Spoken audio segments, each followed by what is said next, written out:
daí essa pesquisa ela é multinível. Então você vai, primeiro começamos com uma pesquisa tipo Google mesmo, que hoje é a que é mais divulgada, é a mais comum, né? E depois você pode ir buscando documentos mais específicos na pesquisa avançada. Vamos lá? Bom, chegamos à terceira parte da fala, que são os pontos críticos da política de acesso à informação. A Mariana falava da digitalização, né? E certamente ela também concorda comigo, que havia aquela ideia que digitalizar o acervo significava garantir o acesso, o que é uma lorota, é um perigo isso.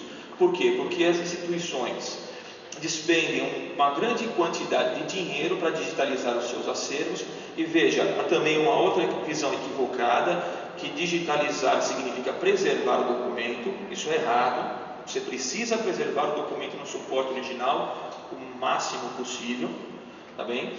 A digitalização é apenas para função de acesso, não é para preservar. Eu não vou pegar a minha coleção de discos do AC/DC que eu tenho lá em casa, vou transformar tudo em MP3 e jogar os long plays fora, porque está salvo o documento.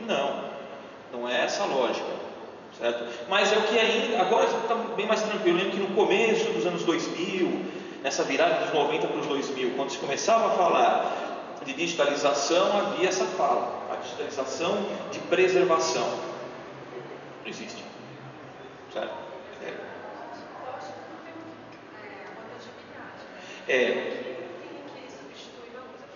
Exatamente, é no aspecto do acesso. Você não permite que o documento seja afetado pelo pior elemento nocivo ao documento, que é a mão humana. Não é a barata, não é o rato, não é o fungo, é a mão humana, é o manuseio equivocado do documento. Mas, de fato, não significa que vamos jogá-los fora, né? E aí vem o problema da organização dos arquivos. E aí digitalizamos tudo. Por exemplo, nós temos no IFHC, mais ou menos, nós temos 250 fitas rolo, fitas magnéticas rolo, fitas sonoras, com duração de 4 horas cada fita. Nós temos lá quase 1000 horas de gravação. Digitalizou tudo. E aí, vamos organizar? Vamos organizar. Vamos ver quais são os pontos críticos, pelo menos com base na minha experiência, na literatura também, que ela apresenta, quais seriam esses pontos críticos. Vamos lá, por favor. O primeiro é a política de gestão documental. A digitalização do acervo, ela está dentro de algo muito maior, que é a política de gestão documental regida pela Lei Geral de Arquivos, né, que diz o seguinte, que é um conjunto de procedimentos e operações técnicas referentes à sua produção, tramitação, uso, avaliação e arquivamento em fase corrente e intermediária, visando a sua eliminação ou recolhimento para a guarda permanente. Bom, isso aqui é arquivês, né? Vamos traduzir para quem não conhece esse idioma, né? O que ele está dizendo aí? Que um documento ele tem uma fase de vida, ele tem 3 fases de vida, certo? A fase corrente, a fase intermediária e a fase permanente. Qual que é a fase corrente? Quando você produz documento, vamos pensar no escritório. Alguém produziu lá uma nota, certo? Uma nota de compra de produtos, certo? Enquanto o produto não for comprado, esse documento está na sua fase corrente, bem grosso modo, tá bem? Ele tem a sua validade. Depois que comprou, essas informações foram transferidas para um livro caixa. Esse documento, as informações que estavam nesse documento já estão resguardadas num documento maior, que seria a contabilidade do mês. Esse documento ele pode ser jogado fora, certo? Não pode, tem que ficar um tempo guardado. Por quê? Porque ele é prova. Como o cheque. O cheque também é um ótimo exemplo. O cheque ele fica guardado durante um tempo e depois é microfilmado, porque caso você queira reclamar que pagou a mais, ou quem recebeu disse que você pagou a menos, já tem o documento. Tudo bem? Depois de um tempo, esse documento ele pode ser descartado, jogado fora ou transferido para um arquivo, que seria então essa fase permanente. Tudo bem? Alguma dúvida? Isso é tranquilo, não é? Muito bem. Então todo esse conjunto de procedimentos que vai desde orientar a pessoa que está produzindo o documento, a melhor forma de produzir esse documento, orientar o setor para fazer a sua própria avaliação, ou seja, o que vai ser jogado fora, o que vai ser guardado por um tempo e posteriormente o que será guardado. Não digo para sempre, mas essa guarda de longa duração, todo esse procedimento é a gestão documental. Certo? Tudo isso. Vamos lá, mais problemas. Aí eu vejo alguns problemas. Primeiro, corpo técnico especializado para revisar os procedimentos de gestão documental. Na década de 80, existiu aquela prática do 5S, que era muito comum nas empresas. O que era o 5S? São 5 palavras em japonês que começam com a letra S, que era uma espécie de gestão documental. Só que a ideia era você otimizar o seu ambiente de trabalho e não guardar informações que são relevantes no ponto de vista jurídico legal, mas não considerar o aspecto da documentação como uma fonte para pesquisa histórica, certo? E para outros tipos de pesquisa. O que aconteceu?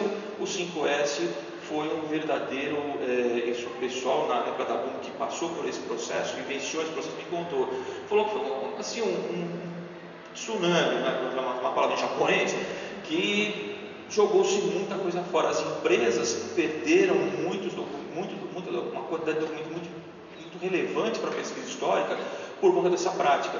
Qual que era o objetivo? É deixar a mesa arrumada, deixar os papéis relevantes do ponto de vista puramente administrativo organizados. Certo? Segundo aspecto, serviço de atendimento ao cidadão com critérios claros de acesso aos documentos. Essa lei de acesso à informação é muito importante porque deixa claro o que pode e o que não pode ser divulgado. Certo?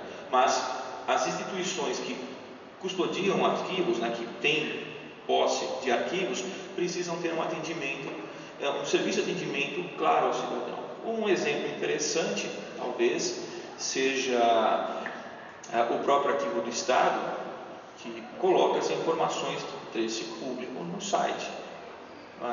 E a Fundação BUNC também, o arquivo e a Fundação Instituto Fernando Henrique Cardoso. Você tem aí um serviço de atendimento ao cidadão online. Mas pensar por meio de um banco de dados. Mas pensar esse banco de dados requer um corpo técnico especializado para pensar o banco de dados. O segundo, a terceira, aliás, a reprodução de documentos, disponibilização, também é um outro gargalo, já falamos um pouco deles. Em quarto lugar, normatização dos procedimentos de descrição do documento. Existe uma série de manuais, de normas de descrição de documentos. Quando você vai preencher lá um banco de dados, você não pode chamar o mesmo documento de 2, 3 nomes diferentes. Eu não posso chamar uma nota fiscal, hora de nota fiscal, hora de nota, hora de algum outro termo mais recorrente ali no dia a dia. Ontem só esses últimos 3. Por fim, os meios de pesquisa, também que estão em processo aí de desenvolvimento, espaço físico adequado para a guarda dos documentos e, por último, a sistematização da informação visando agilizar o acesso à informação, que quer dizer o seguinte: você não precisa necessariamente oferecer o documento, ainda mais nos dias de hoje que a produção documental é muito grande. Você deve fornecer as informações, você pode sistematizar as informações. Tudo bem? Bom, como sempre, escolhe o tempo, mas muito obrigado e, vamos depois para o debate. Qualquer dúvida que puder ajudar, estamos à disposição. Obrigado.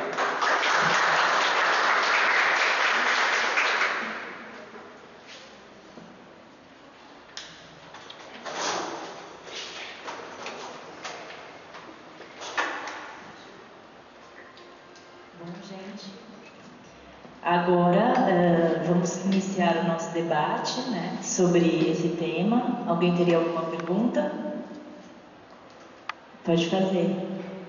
Assim, a título de organização, a gente vai fazer uma primeira rodada, passa para a mesa e depois faz a segunda rodada, tá?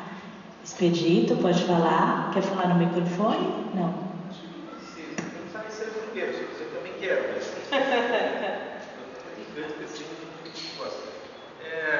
Deixa eu até contextualizar por que eu estou aqui, além da coisa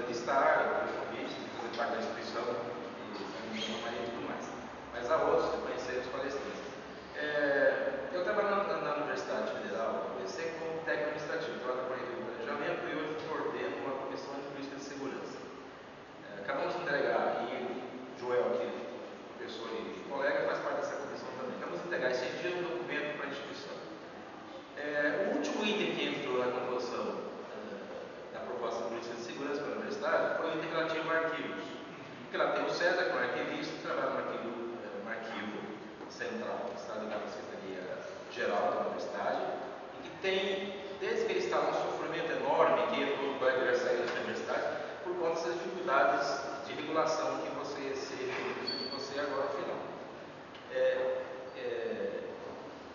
E quero chamar a atenção e colocar para debate alguns aspectos, principalmente, eu acho que hoje tem uma questão ligada ao NTI, portanto, os núcleos de tecnologia de informação, das políticas de TIC, tecnologia de informação e comunicação, que em geral agora predominam o conceito, as regras e tudo mais sobre políticas de preservação de documento e de informação, e por conta de ser uma tecnologia moderna, é a grande vedete e a grande peluche do momento nas organizações. Na nossa universidade não é diferente. E que produz políticas próprias, tem conselho, inclusive, agora recém-criado um centro científico, não sei isso, conselho, não sei o que, mas de tecnologia de informação e comunicação.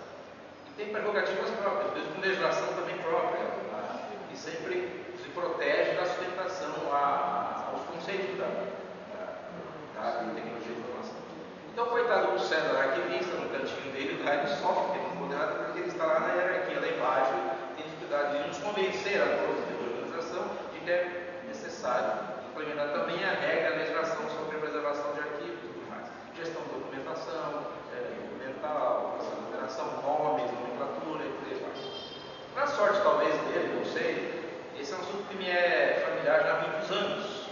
Mais de 10, 12 anos eu participei de um seminário a respeito da lei de acesso à informação, não existia, mas dos conceitos de acesso à informação, na universidade onde eu estudava.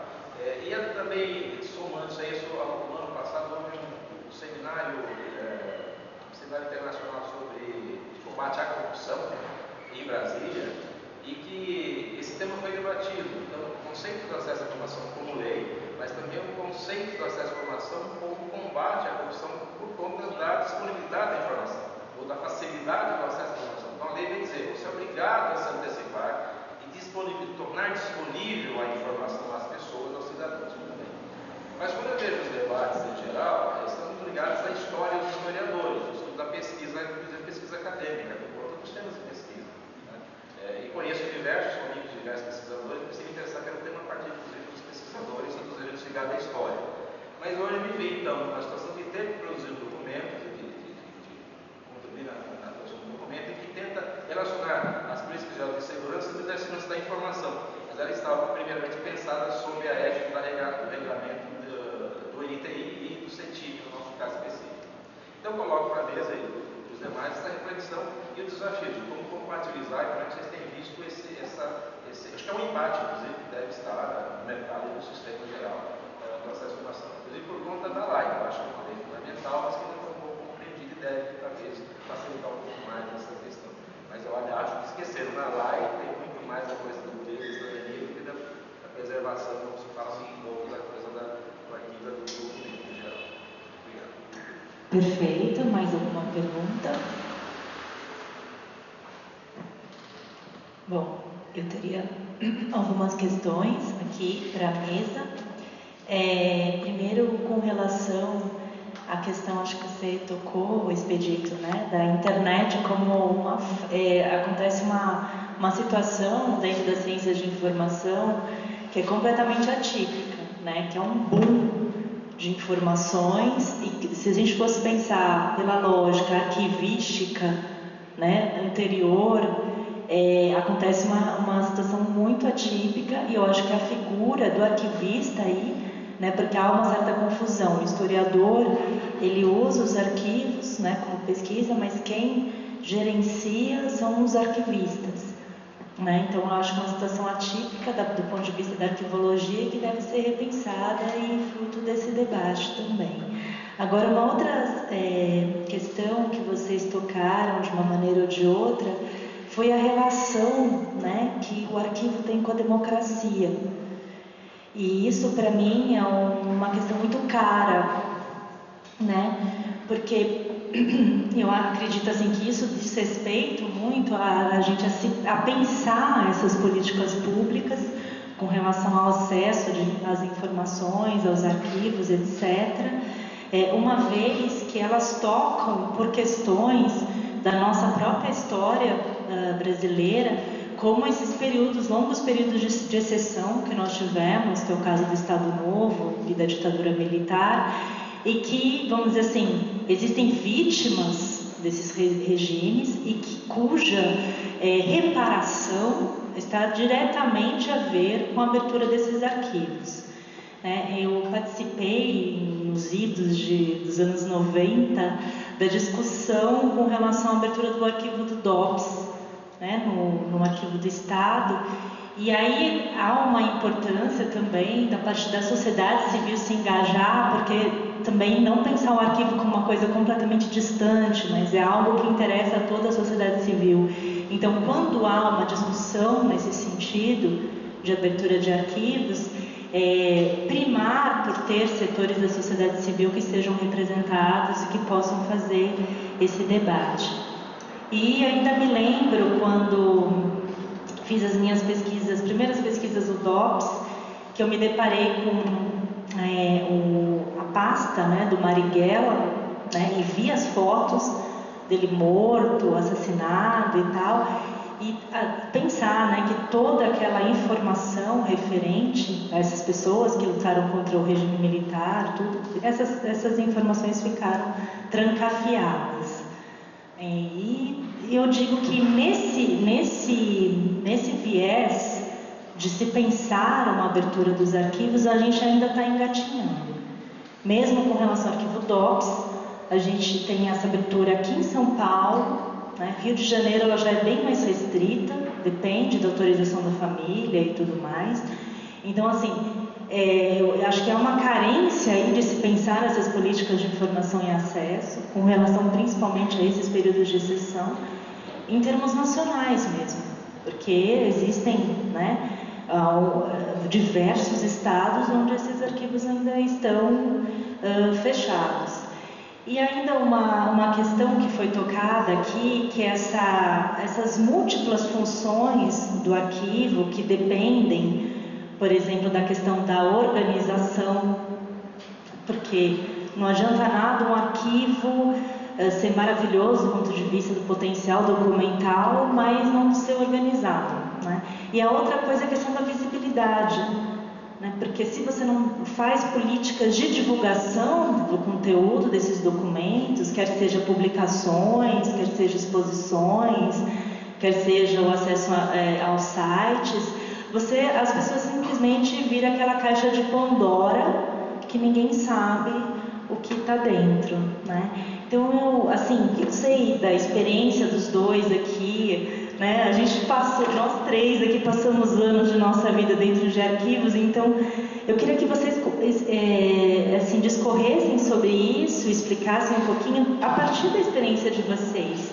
Eu sei que a Mariana tem uma experiência muito rica na Fundação Pro Memória São Caetano, o Ale já falou um pouquinho na sua exposição a respeito do Arquivo do Estado e tal, e essa complexidade que é esse universo dos arquivos.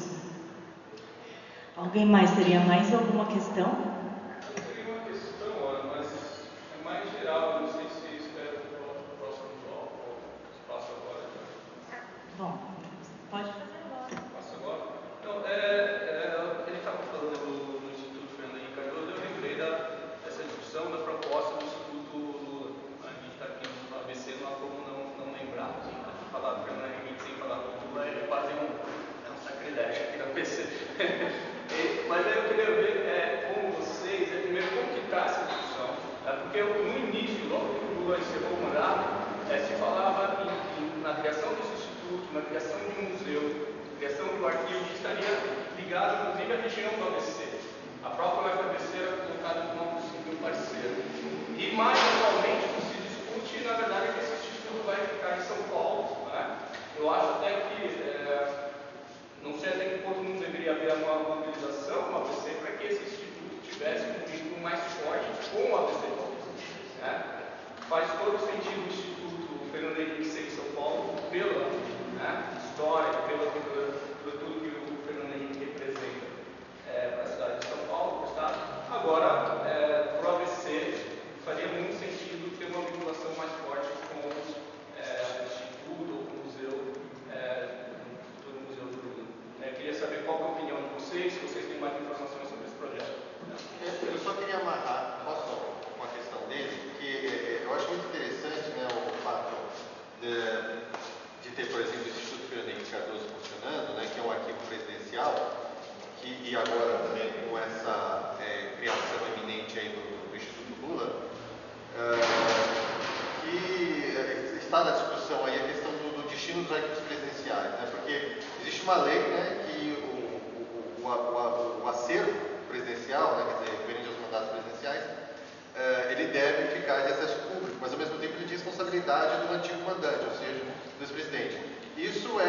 apesar dessa lei, isso é muito recente, quer dizer, você tem o Fernando Henrique, você tem o Lula, e praticamente acabou. Acho que os outros presidentes que tiveram, o Sarney tem, quer dizer, tem a Fundação José Sarney, lá em São Luís, né? Mas, por exemplo, tem o Collor, que não tem, parece que ele nem cogita fazer.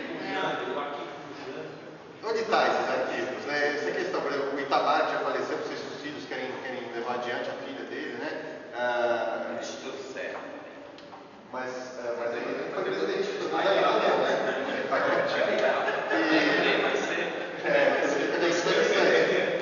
E sem falar, por exemplo, nos presidentes do ciclo militar, por exemplo, né?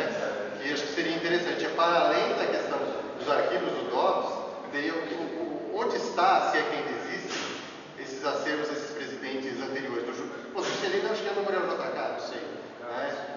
Acredito eu. Mas até gostaria que você discutisse um pouco sobre essa questão desses acervos iniciais. Nos Estados Unidos, todos os presidentes têm. Você tem a biblioteca do Nixon, a biblioteca do Truman, a biblioteca de, né, não sei mais quem. Né? Perfeito, eu vou passar a palavra para a mesa, então, começando pela Mariana, depois pelo Alexandre. Então, Dota, bom, em referente a... Eu nem falei muito isso na minha fala, muito bom que o Alexandre me deixou mais sistematizado as ideias. Tem uma série de outras instituições no Brasil que cuidam dessa parte. Por exemplo, a Fundação Getúlio Vargas, no Rio de Janeiro, tem um Centro de Documentação Histórica, o CPDOC, de pesquisa e documentação histórica, que é referência no país, e eles colecionam arquivos pessoais de estadistas. Então, eles colecionam não só, acho que, se não me engano, no João Goulart, eles têm, acho que grande parte da documentação, e de outras figuras públicas eles também colecionam.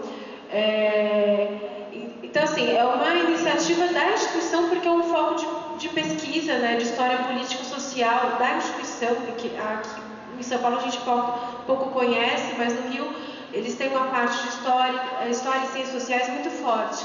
Então, isso está associado também à produção arquivística da instituição. Eles não só eles colecionam, eles entram em contato com famílias desses políticos, dessas pessoas de figura pública, eles adquirem esses acervos e disponibilizam. E sim, a Ana estava falando aqui também, o CPDOC tem uma parte muito importante de história oral, acho que é um dos pioneiros no Brasil.